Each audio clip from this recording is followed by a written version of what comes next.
ವೀಕ್ಷಕರೆಲ್ಲರಿಗೂ ನಮಸ್ಕಾರ. ಗರ್ಭ ಸಂಸ್ಕಾರ ವಿಶೇಷ ಕಾರ್ಯಕ್ರಮಕ್ಕೆ ತಮ್ಮೆಲ್ಲರಿಗೂ ಆತ್ಮೀಯ ಸ್ವಾಗತ. ಪ್ರಸವ ಪೂರ್ವ ಆರೈಕೆಯತ್ತ ಒಂದು ವಿಶೇಷ ಪಯಣ, ಜಾಗೃತಿ ಹಾಗೂ ಮಾಹಿತಿಯನ್ನ ತಿಳಿಸ್ಕೊಡುವಂತಹ ಕಾರ್ಯಕ್ರಮವೇ ಗರ್ಭ ಸಂಸ್ಕಾರ. ಕಳೆದ ಸಂಚಿಕೆಯಲ್ಲಿ ನಾವು ಮಾಹಿತಿಯನ್ನ ಪಡ್ಕೊಂಡ್ವಿ. ಯಾವ ವಿಧಾನವಾಗಿ ಮೊದಲನೆಯ ತಿಂಗಳು ನಾವು ಆರೈಕೆಯನ್ನ ಮಾಡ್ಕೊಳ್ಬೇಕು, 4ನೇ ದಿನದಿಂದ ಹಿಡಿದು ಓವ್ಯುಲೇಷನ್ ವರೆಗೆ, ಓವ್ಯುಲೇಷನ್ ನಂತರದ ದಿನಗಳಲ್ಲಿ ಫರ್ಟಿಲೈಸೇಷನ್ ವರೆಗೆ ಯಾವ ವಿಧಾನವಾದಂತಹ ಒಂದು ಎಂಬ್ರಿಯೋ ಫಾರ್ಮ್ ಆಗುವಂತಹ ಒಂದು ಟೈಮಲ್ಲಿ ಹೇಗೆಲ್ಲ ಒಂದು ಆಹಾರವನ್ನ ತೆಗೆದುಕೊಳ್ಳಬೇಕು, ಯಾವ ರೀತಿಯಾಗಿ ಆರೈಕೆಯನ್ನ ಮಾಡ್ಕೋಬೇಕು, ಈ ಸಮಯದಲ್ಲಿ ಹೇಗೆ ನಮ್ಮ ಮನಸ್ಥಿತಿ ಇರಬೇಕು, ಇವೆಲ್ಲವನ್ನ ನಾವು ತಿಳಿಸ್ಕೊಡ್ತಾ ಸಾಕ್ತಿದ್ದೀವಿ. ಈಗ 2ನೇ ತಿಂಗಳಿನಲ್ಲಿ ಏನೆಲ್ಲ ಡೆವಲಪ್ಮೆಂಟಲ್ ಚೇಂಜಸ್ ಆಗಲಿದೆ ಹಾಗೂ ತಾಯಿಯಲ್ಲಿ ಏನೆಲ್ಲ ಬದಲಾವಣೆಗಳನ್ನ ನಾವು ನೋಡಬಹುದು, ಈ ಎಲ್ಲ ಮಾಹಿತಿಯನ್ನ ತಿಳ್ಕೊಳ್ಳೋಣ. ಮಾಹಿತಿಯನ್ನ ಹಂಚಿಕೊಳ್ಳಿಕ್ಕೆ ನಮ್ಮೊಂದಿಗೆ ಆಯುರ್ವೇದ ತಜ್ಞರು ಸನ್ಮತಿ ಪಿ ರಾವ್ ಅವರಿದ್ದಾರೆ. ಬನ್ನಿ ಕಾರ್ಯಕ್ರಮಕ್ಕೆ ಸ್ವಾಗತಿಸೋಣ. ನಮಸ್ತೆ ಡಾಕ್ಟರ್, ಕಾರ್ಯಕ್ರಮಕ್ಕೆ ಸ್ವಾಗತ. ನಮಸ್ಕಾರ ಡಾಕ್ಟರ್, ಈಗ ಕಳೆದ ಸಂಚಿಕೆಯಲ್ಲಿ ಸಾಕಷ್ಟು ಮಾಹಿತಿಯನ್ನ ತಿಳಿಸ್ಕೊಟ್ರಿ.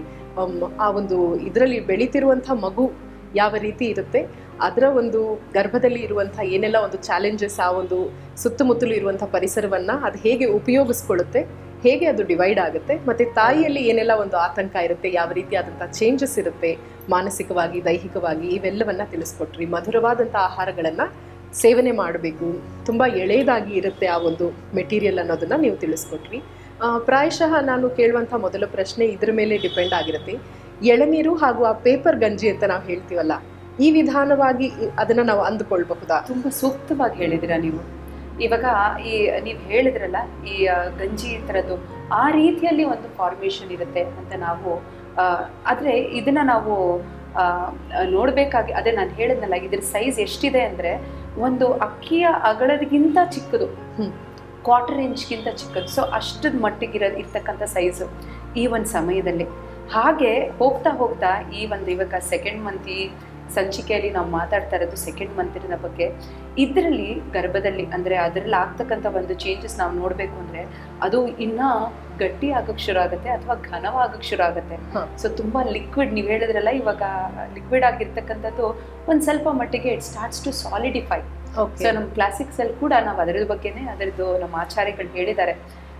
ನಾವು ಈ ಒಂದು ಅದಕ್ಕೆ ಪೋಷಣೆ ಸಿಗಬೇಕು, ಒಂದು ಆಹಾರ, ಅವ್ರು ಏನು ಆಹಾರ ಸೇವನೆ ಮಾಡ್ತಾ ಇದ್ದಾರೋ ಅದರಲ್ಲಿ ಇರ್ತಕ್ಕಂಥ ಪೋಷಣೆ ಕೂಡ ಅದೇ ರೀತಿಯಲ್ಲಿ ಡಿವೈಡ್ ಆಗುತ್ತೆ. ಒಂದು ಇದು ಪ್ರೆಗ್ನೆನ್ಸಿಯಲ್ಲಿ ಆಗ್ತಾ ಅದರದ್ದು ಜರ್ನಿಯಲ್ಲಿ ಆಗ್ತಾ ಒಂದು ಆಹಾರ ಹೇಗೆ ಸೇವನೆ ಆಗುತ್ತೆ ಅಂದರೆ, ಮೊದಲನೇದು ಒಂದು ತಾಯಿ ಅವಳ ಒಂದು ತಾಯಿಯ ಒಂದು ಆರೈಕೆಗೆ, 2ನೇದು ಮಗುವಿನ ಆರೈಕೆಗೆ, ಮತ್ತು 3ನೇದು ಅದಕ್ಕೆ ಬೇಕಾಗಿರುವ ಒಂದು ಪೋಷಣೆ. ಇವಾಗ ತಾಯಿಯ ಒಂದು ಸ್ತನ್ಯ ಅಥವಾ ಹಾಲಾಗಿರ್ಬೋದು, ತಾಯಿಯ ನೆಕ್ಸ್ಟ್ ಬರ್ತಕ್ಕಂಥ ಹಾಲಾಗಿರ್ಬೋದು, ಅದರದ್ದು ಒಂದು ಫಾರ್ಮೇಷನ್ ಕೂಡ ಈ ರೀತಿಯಲ್ಲೇ ಆಗಲೇ ಶುರು ಆಗಿರುತ್ತೆ ಅಂತ ನಮ್ಮ ಆಚಾರ್ಯಗಳು ಹೇಳ್ತಾರೆ. ಈ 2ನೇ ಮಂತಲ್ಲಿ ಆ ಒಂದು ಕೆಲವು ಚೇಂಜಸ್ಗಳು ಕಾಣಿಸ್ಕೊಳ್ಳೋಕೆ ಶುರು ಆಗುತ್ತೆ. ಸೊ ಇವಾಗ ಆ ಲಕ್ಷಣಗಳನ್ನು ನಾವು ನೋಡಿದಾಗ ತಾಯಿಗೂ ಒಂದು ರೀತಿಯಲ್ಲಿ ಅದು ಒಂದು ರೀತಿಯಲ್ಲಿ ಆಂಟಿಸಿಪೇಷನ್ನು ಎಲ್ಲ ಬಂದಿರುತ್ತೆ, ಒಂಥರ ಎಕ್ಸೈಟ್ಮೆಂಟ್ ಇರ್ತಕ್ಕಂಥ ಸ್ಟೇಜು. ಜೊತೆಗೆ ಕೆಲವು ಚೇಂಜಸ್ ದೇಹದಲ್ಲಿ ಕಾಣಿಸ್ಕೊಳ್ತಾ ಇರುತ್ತೆ. ಫಿಸಿಕಲ್ ಚೇಂಜಸ್ ನಾವು ಹೇಳಬೇಕು ಅಂದರೆ, ಮೊದಲನೇದಾಗೆ ಅವರು ಪ್ರೆಗ್ನೆಂಟ್ ಅಂತ ಗೊತ್ತಾಗಿದ್ದ ತಕ್ಷಣವೇ ಅವರ ಒಂದು ನಡವಳಿಕೆಯಲ್ಲಿ ಆಗಿರ್ಬೋದು ಅಥವಾ ಅವರ ಕೆಲಸ ಚಟುವಟಿಕೆಗಳಾಗಿರ್ಬೋದು ತುಂಬ ಜಾಗೃತವಾಗಿ ಆಗಿರ್ತಾರೆ. So they would have entered in to that mode ಆಗಲೇ. ಸೊ ನ್ಯಾಚುರಲ್ ಇನ್ಸ್ಟಿಂಕ್ಟ್ ಆಗಿ ಶುರು ಆಗಿರೋದು. ಜೊತೆಗೆ ದೇಹದಲ್ಲಿ ಇವಾಗ ಬ್ರೆಸ್ಟ್ ಏರಿಯಾ ಆಗಿರ್ಬೋದು, ಕಂಕ್ಳಲ್ಲಿ ಆಗಿರ್ಬೋದು, ಎದೆ ಭಾರದಲ್ಲಿ ಒಂದು ಸ್ವಲ್ಪ ಮಟ್ಟಿಗೆ ಭಾರ ಶುರು ಆಗಿರುತ್ತೆ. So the breast starts to get little tender. So ಅದು ಒಂದು ಕೆಲವು ಚೇಂಜಸ್ಗಳಾಗಿರ್ಬೋದು. ಲೆಥಾರ್ಜಿ ಆಗಿರ್ಬೋದು, ಒಂದು ರೀತಿಯಲ್ಲಿ ಸುಸ್ತು, ಒಂದು ಸ್ವಲ್ಪ ಮಟ್ಟಿಗೆ ಓಡಾಡ್ತಾರೆ, ಒಂದು ಸ್ವಲ್ಪ ರೆಸ್ಟ್ ತಗೊಳ್ಳೋಣ ಅಂತ ಅನಿಸ್ಬೋದು. ಸೊ ಆ ರೀತಿಯಲ್ಲಿ ಆಗಿರ್ಬೋದು. ಆಹಾರದ ಒಂದು ಕೆಲವರಿಗೆ ಇದು ಮಿಕ್ಸ್ಡ್ ಆಗಿರುತ್ತೆ, ಕೆಲವರಿಗೆ ತುಂಬ ಹಶು ಆಗ್ತಾ ಇರ್ಬೋದು, ಆಹಾರ ಸೇವನೆ ಮಾಡಬೇಕು ಅಂತ ಇರುತ್ತೆ, ಬಟ್ ತಿನ್ನೋಕೆ ಅಷ್ಟ ಆಗಲ್ಲ. ಸೊ ಆ ಒಂದು ಸ್ಟೇಜಲ್ಲೂ ಇರುತ್ತೆ. ಅಥವಾ ಕೆಲವರಿಗೆ it could be very fine, ಕ್ಲಿಯರಾಗಿ ಆಗ್ಬೋದು.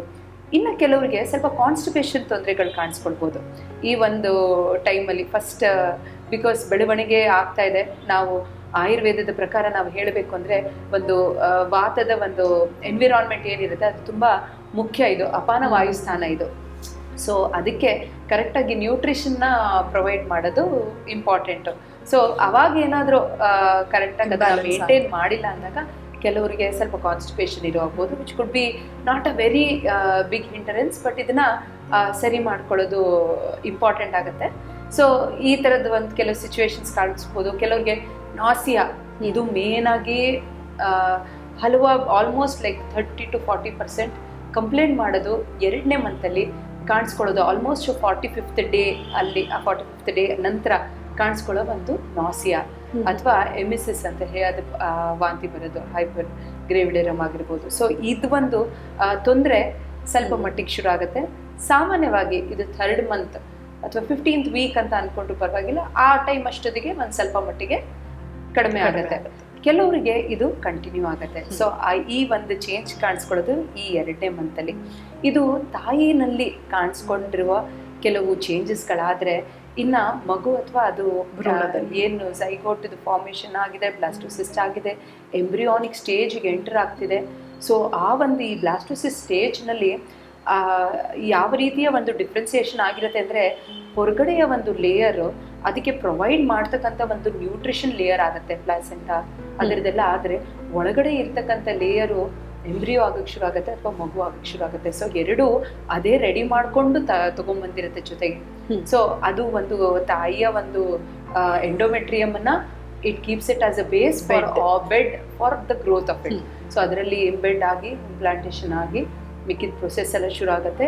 ಬೇಸಿಕಲಿ ಈ 2nd ಮಂತ್ ಟೈಮ್ ಅಷ್ಟೊತ್ತಿಗೆ ಆಲ್ಮೋಸ್ಟ್ 2 ಇಂಚಸ್ ಅಷ್ಟು ಇರ್ತಕ್ಕಂಥದ್ದು ಗ್ರೋತ್ ಅದರದ್ದು ಆಗಿರ್ಬೋದು. ಎಲ್ಲ ಸೂಕ್ಷ್ಮವಾಗಿ ಕಾಣಿಸ್ಕೊಳ್ಳೋ ಒಂದು ಕೆಲವು ಫೀಚರ್ಸ್ಗಳಾಗಿರ್ಬೋದು, ಕಣ್ಣಾಗಿರ್ಬೋದು, ಬಾಯಿ ಆಗಿರ್ಬೋದು, ಮೂಗಾಗಿರ್ಬೋದು, ರೆಸ್ಪಿರೇಟರಿ ಆರ್ಗನ್ಸು ಕೂಡ ಒಂದು ರೀತಿಯಲ್ಲಿ ಶುರು ಆಗುತ್ತೆ. ಹಾರ್ಟ್ ಬೀಟ್ದು ಅದಕ್ಕೆ ಕೆಲವು ಸಲ ಈ 8th ವೀಕ್ ಸ್ಕ್ಯಾನ್ ಕೆಲವರಿಗೆ ಮಾಡಿಸ್ಕೊಳ್ತಾರೆ. ಸೊ ಅದರಲ್ಲಿ ಹಾರ್ಟ್ ಬೀಟ್ ಕೇಳಿಸ್ಕೊಳ್ಳೋಕೆ ಶುರು ಆಗುತ್ತೆ.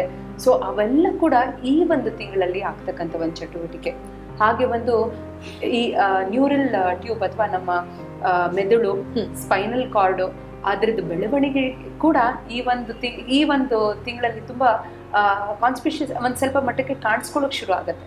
ರುಡಿಮೆಂಟ್ರಿ ಇನ್ ಡೆವಲಪ್ಮೆಂಟ್ ಒಂದು ಸ್ವಲ್ಪ ಅವೆಲ್ಲ ಕಾಣಿಸ್ಕೊಳ್ಳೋಕೆ ಶುರು ಆಗುತ್ತೆ. ಸೊ ಅದ್ರ ಜೊತೆಗೆ ಟೇಲ್ ಅಂತ ಹೇಳ್ತೀವಿ, ಈ ತಿಂಗಳಲ್ಲಿ ಅದು ತುಂಬ ಕಾಣಿಸ್ಕೊಳ್ಳುತ್ತೆ. At least through the scans and everything ಅದ್ರದ್ದು ಗೊತ್ತಾಗುತ್ತೆ. ಸೊ ಅದರ ನಂತರ ಅದೇ ಸ್ಪೈನಲ್ ಕಾರ್ಡ್ ಆಗಿ ಕಾಕಿಕ್ಸ್ ಆಗಿ ನೆಕ್ಸ್ಟ್ ಸ್ಟೇಜಸ್ ಅಲ್ಲಿ ಹೋಗುತ್ತೆ. ಸೊ ಈ ಒಂದು ಸ್ಟೇಜ್ ಏನಿದೆ ಇದು 2ನೇ ಮಂತಲ್ಲಿ ಆಗ್ತಕ್ಕಂಥದ್ದು ಕೆಲವು ಬದಲಾವಣೆಗಳು. ಓಕೆ. ಸೊ ನಾವು ಎಂಬ್ರಿಯೋನಲ್ಲಿ ನೋಡಿದ್ರೆ ಮೊದಲನೇದಾಗಿ ಅಂಗಾಂಗಗಳು, ದ ಸಾಫ್ಟ್ ಆರ್ಗನ್ಸ್, ಟಿಶ್ಯೂಸ್ ಇವೆಲ್ಲಕ್ಕೂ ಮುಂಚಿತವಾಗಿ ಪ್ರೊಟೆಕ್ಷನ್ ಆಗಿ ಬ್ರೈನ್ ಹಾಗೂ ಸ್ಪೈನಲ್ ಕಾರ್ಡ್ನ ಡೆವಲಪ್ಮೆಂಟ್ ಇಂದ ಉಳಿದೆಲ್ಲ ಇಂಟರ್ನಲ್ ಆರ್ಗನ್ಸ್ ಆಮೇಲೆ ಡೆವಲಪ್ ಆಗ್ತಾ ಹೋಗುತ್ತೆ. So it might have just started, initiate ಆಗೋದು ಪ್ರಾಬ್ಲಿ ನ್ಯೂರಲ್ ಕ್ರೆಸ್ಟ್ ಇದರಿಂದಾನೇ ಆಗುತ್ತೆ ಅನ್ನೋದನ್ನ ತಿಳಿಸ್ಕೊಟ್ರಿ.